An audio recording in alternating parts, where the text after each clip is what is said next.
Now, over the last few weeks and months, most of us haven't been able to ride our motorcycles as much as we would have liked. So at this point, you're probably thinking, I wonder how my battery is doing. Well, you are not alone. So join me as I give you guys a few tips on how to determine and maintain good battery health.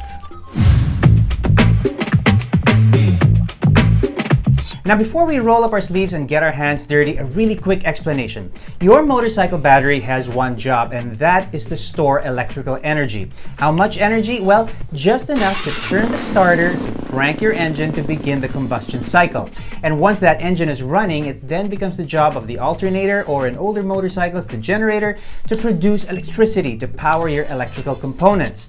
Simply put, your alternator has to produce electricity to power not just your electrical components, but it also has to produce a little bit more, a little bit extra. And that excess gets pumped back into your battery so that it can top off its electrical stores. So that the next time you walk up to your bike and start her up, well, the battery has enough juice stored in there to once again turn the starter, crank the engine, and begin the combustion cycle all over again. Now, strictly speaking, your motorcycle's electrical recharging system is self-maintaining, meaning it will keep your battery in good health provided you use the bike as the manufacturer intended. Now, what do I mean by that? I mean taking the bike out for a regular ride, 10 to 15 minutes, once or twice a week. But honestly, over the last few months, not all of us have had the chance to do that.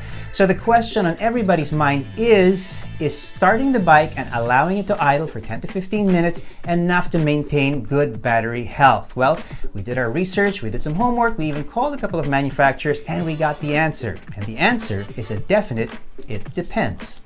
It depends on a few factors. Number one, the age, quality, and state of health of your battery. It pays to be a winner here. A good quality, fairly new battery is going to hold a charge better than a crusty old cheap battery. I'm stating the obvious here.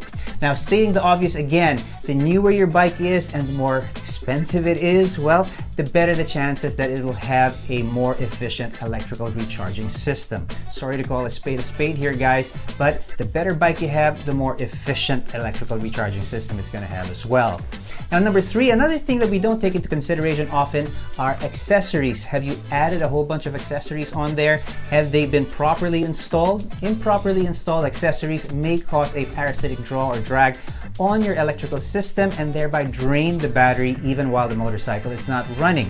Another thing to consider is just how many of those accessories have you installed on there. You may be overwhelming the electrical system. It may not be able to cope with all of the demands of all the electrical components on there, and it may not be able to provide power to all those components and produce enough excess electricity to put back into the battery to keep it in good health. So all of these things need to be taken into consideration when talking about maintaining good battery health. But the question remains, how do we tell if our battery is in good shape in the first place? Well, I'm finally going to stop talking in here and walk out to the garage to show you.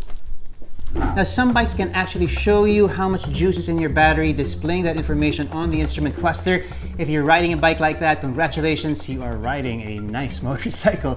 For older bikes like this, well, you're gonna need one of these. Now, this is a multimeter. If you're handy and you like to do your own work, you probably already have one of these. If you don't have one and would like to have one, well, Father's Day is just around the corner. Nudge, nudge, wink, wink. These are available for cheap online. You don't need a particularly fancy one for the kind of test that we're doing today. Now let's get the multimeter set up for what we're doing. We're testing voltage on a 12-volt system. You want to be here on this side of the dial, near that V with the two squiggly lines.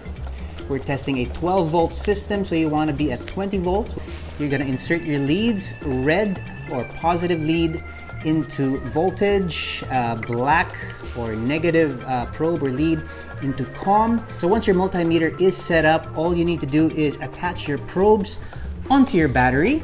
Now this needs to be a rested battery, meaning no surface charge, so maybe the bike should be sitting for about a day without running before you actually run a diagnostic like this. So all you need to do is attach your probes, positive to positive, negative to negative, and we'll check the reading. Now this is good. We are in good shape. Now I'm going to flash some numbers on screen. If you're getting a reading 12.7 and above, you're in great shape. Your battery is fully charged. If your reading is somewhere around 12.3, that's not too bad. Your battery is about halfway charged it's probably a good idea to run that motorcycle to top off your battery.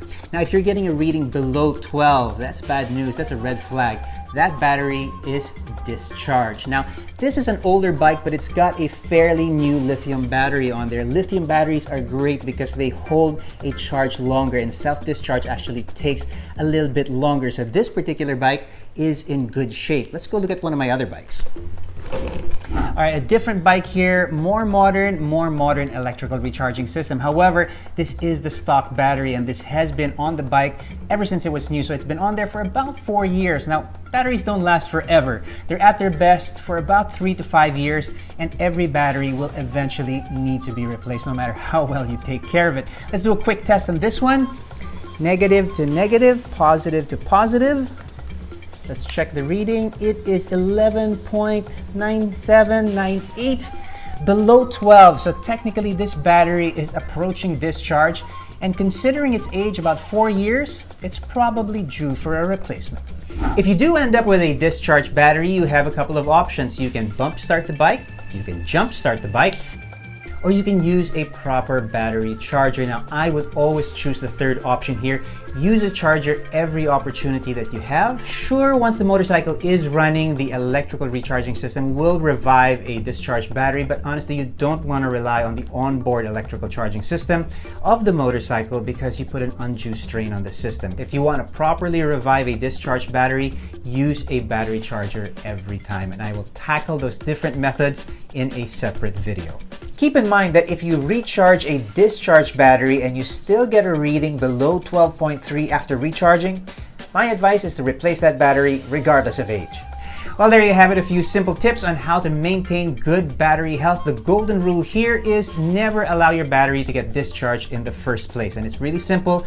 Use the bike as often as you can, or if you can't take the bike out, start it once or twice a week and leave it idling for 10 to 15 minutes. Now, do this responsibly. Make sure you're in a well-ventilated area. Make sure you're not bothering the neighbors. And I might even go the extra mile and put a fan in front of the bike to blow away any fumes and keep the bike cool. Well, that's all I have for you in this episode of the Man Cave. Don't forget to click subscribe so that you don't miss any of our new videos. I hope you guys learned something new. I'll see you guys in the next episode of the Man Cave.